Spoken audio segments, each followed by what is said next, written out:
কালি আমি উপকৰিত 55 নং ঢিং বিধানসভা সমষ্টিৰ নিৰ্বাচনী মুখ্য কাৰ্যালয় 2026 চনৰ বিধানসভা নিৰ্বাচনক লক্ষ্য কৰি আমি উদ্বোধন কৰিবলৈ ওলাইছোঁ।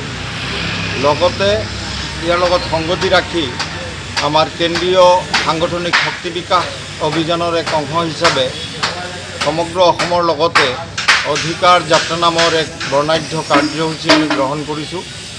অহাকালি আমাৰ জিলা সমিতি, বিভিন্ন ব্লক কমিটি আৰু আমাৰ 55 নং ঢিং বিধানসভা সমষ্টিৰ 25টাকৈ আঞ্চলিক পঞ্চায়ত আৰু ঢিং টাউন কমিটিৰ আমাৰ কৰ্মী আৰু নেতৃবৃন্দ, শুভাকাংক্ষী সমৰ্থকসকল উপস্থিত থাকিব। আমাৰ যি অধিকাৰ যাত্ৰা, সেই অধিকাৰ যাত্ৰাত আমাৰ মূল বিষয়বস্তু হৈছে যে আমাক যিবিলাক সাংবিধানিক অধিকাৰৰ পৰা আমাক বিভিন্ন সময়ত নিৰ্বাচিত চৰকাৰসমূহে আমাক বঞ্চিত কৰি আহিছে, তাৰ বিৰুদ্ধে এক জনমত গঠন কৰা। আমি দেখা পাইছোঁ যে আমাৰ যিসকল প্ৰকৃত ভাৰতীয় নাগৰিক, তেওঁলোকৰ যি সাংবিধানিক অধিকাৰ, বিভিন্ন সময়তে সাংবিধানিক অধিকাৰসমূহ খৰ্ব কৰি থকা হৈছে। আজি দেশত তিনি ধৰণৰ নাগৰিক বসবাস কৰে। এক হৈছে জেনুইন ইণ্ডিয়ান চিটিজেন, বনাফাইড ভাৰতীয় নাগৰিক। দ্বিতীয়তে আমাৰ alien of French country and alien of foreign country, যিবিলাক বিদেশী মূলৰ মানুহ আছে বন্ধু ৰাষ্ট্ৰ, বিদেশী মূলৰ মানুহ আছে শত্ৰু ৰাষ্ট্ৰত। আমি দেখিছোঁ যে প্ৰকৃত ভাৰতীয় নাগৰিক হিচাপে আমাক যিটো সন্মান আৰু অধিকাৰ আমাক চৰকাৰসমূহে আমাক দিয়াৰ প্ৰয়োজন আছিল, সেইখিনি আমাক দি থকা নাই। আনকি আজি যিখিনি বিদেশী বন্ধু ৰাষ্ট্ৰৰ যিখিনি নাগৰিক ইয়াত বসবাস কৰি থাকে, তেওঁলোকৰ সমানো মৰ্যাদা আমাক দিয়া নাই। আমাক মানে বিদেশী শত্ৰু ৰাষ্ট্ৰৰ নাগৰিকৰ নিচিনা আমাৰ লগত আচৰণ কৰি থকা হৈছে। ইয়াত যিটো ডিটেনশ্যন কেম্প, এখন দেশৰ বনাফাইড ইণ্ডিয়ান চিটিজেন সেই দেশৰ ডিটেনশ্যন কেম্পত কেতিয়াও থাকিব নোৱাৰে, এইটো নিয়ম নহয়। এনেকুৱা ধৰণৰ বহুত ঘটনা ইয়াত চলি আছে। আজি ইয়াত হাজাৰ হাজাৰ লাখ লাখ, এতিয়ালৈকে 1,65,000 মানুহক এতিয়ালৈকে বিদেশী বুলি ঘোষণা কৰা হৈছে, যাৰে হয়তো এনেকুৱা 65জন নাগৰিকো নাই যিসকল আচলতে বিদেশী। ইয়াত ভাৰতীয় নাগৰিকসকলক আজি বিদেশী ন্যায়াধিকৰণসমূহে বিভিন্ন কথাৰ অজুহাতত তেওঁলোকক বিদেশী বুলি ঘোষণা কৰি আছে। এই কথাবিলাকে আজি এজন নাগৰিকৰ সৰ্বোচ্চ নাগৰিক অধিকাৰ বা ভোটাধিকাৰ খৰ্ব কৰিছে। আজি দীৰ্ঘদিন ধৰি ডি ভোটাৰ লগাই দীৰ্ঘদিন ধৰি মানুহৰ যিটো সাংবিধানিক অধিকাৰ তাক খৰ্ব কৰি থকা হৈছে। আৰু বহুদিন পিছত দেখা গৈছে যে সেই নাগৰিকসকলে বিদেশী ন্যায়াধিকৰণৰ মাধ্যমত বহুতে নাগৰিকত্ব ঘূৰাই পাইছে, ইণ্ডিয়ান চিটিজেন বুলি ডিক্লেয়াৰ কৰিছে। যে বিগত আজি 25-30 বছৰ ধৰি যিসকল মানুহে নাগৰিক অধিকাৰ হেৰুৱাই এই দেশৰ যিমান সাংবিধানিক প্ৰাপ্য আৰু অধিকাৰৰ পৰা বঞ্চিত হ'ল, তাৰ কাৰণে তেওঁলোকক ক্ষতিপূৰণ দিয়া নাই। আমি চৰকাৰক দাবী জনাইছোঁ তেওঁলোকক ক্ষতিপূৰণ দিব লাগে। আজি যিসকল প্ৰকৃত ভাৰতীয় ভূমিহীন নাগৰিক, ভাৰতীয় নাগৰিক, তেওঁলোকক ভূমিৰ অধিকাৰ দিয়াটো চৰকাৰৰ দায়িত্ব। আমি এই অধিকাৰ যাত্ৰাৰ মাধ্যমত তেওঁলোকক ভূমি প্ৰদান কৰা নিশ্চিত কৰিবৰ কাৰণে আমি চৰকাৰৰ ওচৰত আমি দাবী জনাম। লগতে আজি অসম চৰকাৰে বিভিন্ন জেগাত যধে মধে মানুহখিনিক উচ্ছেদ কৰি আছে। উচ্ছেদ কৰাৰ আগত তেওঁলোকক ক্ষতিপূৰণ আৰু পুনৰ সংস্থাপন দিয়া। আজি ভাৰত চৰকাৰৰ ভূমি আইনত ৰিহেবিলিটেশ্যন এক্টত এই কথা মেনশ্যন কৰা আছে।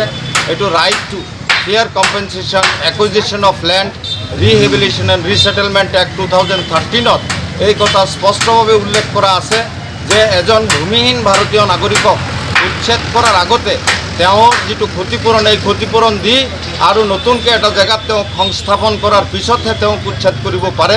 কিন্তু আমি দেখিছোঁ চৰকাৰসমূহে এই ন্যায়ালয় আৰু সাংবিধানিক যিবিলাক নিয়ম নীতি আছে এইবিলাক বিদ্যাংগুষ্ঠ প্ৰদৰ্শন কৰি মানুহবিলাকক অমানৱীয়ভাৱে উচ্ছেদ কৰা হৈছে। গতিকে আমি বিচাৰোঁ যে আজি যিসকল মানুহক উচ্ছেদ কৰা হৈছে তেওঁলোকক পৰ্যাপ্ত ক্ষতিপূৰণৰ সৈতে তেওঁলোকক পুনৰ সংস্থাপনৰ ব্যৱস্থা কৰক। এই দাবীসমূহ লৈ পেলাই আমি অহাকালি এক বৰ্ণাঢ্য এক অধিকাৰ যাত্ৰা, এক কাৰ্যসূচী আমি গ্ৰহণ কৰিছোঁ। এই কাৰ্যসূচীত আজি ঢিং 55 নং ঢিং সমষ্টিৰ পৰা প্ৰায় 10,000, 25টা পঞ্চায়তৰ 10,000 কৰ্মী সমৰ্থকে ইয়াত অংশগ্ৰহণ কৰিব আমি আমন্ত্ৰণ জনাইছোঁ। আজি ইয়াৰ পাব্লিচিটি চলি আছে। কালি ঢিং থানা আৰু বৰদোৱা থানাৰ প্ৰশাসনিক বিষয়াসকলে আমাৰ এই যিটো অধিকাৰ যাত্ৰা তাত সহযোগ কৰিব। ইতিমধ্যে প্ৰশাসনে আমাক তাক অনুমতি দিছে। আমি আশা ৰাখিছোঁ আৰু আহ্বান জনাইছোঁ যে আমাৰ ধিং সমষ্টিৰ লগতে আজি নগাঁও জিলাত বিভিন্ন ব্লক কমিটি, আমাৰ যুৱ মৰ্চা, মহিলা মৰ্চা, ছাত্ৰ মৰ্চা, IT চেলৰ সমূহ বিহববীয়াই এই অনুষ্ঠানত অংশগ্ৰহণ কৰি অনুষ্ঠানটো যেন সাফল্যমণ্ডিত কৰে, এইটো আমি আপোনালোকৰ জৰিয়তে আমি সকলোলৈ আহ্বান জনাইছোঁ। এই কাৰ্যসূচীত আমাৰ মুখ্য অতিথি হিচাপে আমাৰ কেন্দ্ৰীয় যুৱ মৰ্চাৰ সভাপতি চেঙা সমষ্টিৰ বিধায়ক আশ্ৰাফুল হুছেইন চাহাব উপস্থিত থাকিব। আমাৰ ধিঙৰ 3বাৰৰ বিধায়ক, আমাৰ দলৰ কেন্দ্ৰীয় সমিতিৰ উপসভাপতি, বিধায়িনী দলৰ উপদলপতি আলহাজ আমিৰুল ইছলাম চাহাব সন্মানীয় অতিথি হিচাপে উপস্থিত থাকিব। লগতে বিশিষ্ট অতিথি হিচাপে আমাৰ মৰিগাঁও জিলা সৰ্বভাৰতীয় সংযুক্ত গণতান্ত্ৰিক মৰ্চাৰ সভাপতি ছিদ্দিক আহমেদ চাহাব কালি অনুষ্ঠানত অতিথি হিচাপে উপস্থিত থাকিব আৰু আমি হোষ্ট হিচাপে এই অনুষ্ঠানটো অনুষ্ঠিত কৰিম বুলি আমি আশা ৰাখিছোঁ। এটা জাতিৰ যেতিয়া অধিকাৰ খৰ্ব হয়, তেতিয়া সামগ্ৰিকভাৱে আজি গোটেই অসমৰে আজি নাগৰিকসকলৰ সমাজ জীৱনটো বিধ্বস্ত হৈ যায়। আমি লক্ষ্য কৰিছোঁ বিগত দিনত SIR বা SRৰ মাধ্যমত আজি বাহিৰৰ পৰা ভ্ৰমণকাৰী ভোটাৰেৰে নিৰ্বাচনসমূহ আজি প্ৰভাৱিত কৰাৰ কাৰণে যত্ন কৰা হৈছে। এইবিলাক গণতন্ত্ৰৰ কাৰণে এটা চূড়ান্ত এটা বিপদৰ আহ্বান। আমি বিচাৰিছোঁ যে গণতন্ত্ৰৰ যিটো মৰ্যাদা এইটো ৰক্ষা হওক। অহাকালিৰ আমাৰ অধিকাৰ যাত্ৰাত আমাৰ এই বিষয়টো আমি সামৰি লৈছোঁ। আজি দলীয়ভাৱে আমাৰ কাৰ্যালয় আমি উদ্বোধন কৰিম যদিও বাকী অধিকাৰ যাত্ৰাটো আমি দল মত জাতি ধৰ্ম বৰ্ণ নিৰ্বিশেষে আজি দেশৰ গোটেইখিনি নাগৰিকৰ আজি অধিকাৰ কেনেকৈ সুৰক্ষিত হয় এই বিষয়টো আগত ৰাখি আমি অধিকাৰ যাত্ৰা আমি কৰিবলৈ লৈছোঁ। আৰু ইয়াত আমি দলমত নিৰ্বিশেষে জাতি ধৰ্ম বৰ্ণ নিৰ্বিশেষে আমি সকলো মানুহকে অধিকাৰ যাত্ৰাত অংশগ্ৰহণ কৰিবৰ কাৰণে অনুৰোধ জনাইছোঁ।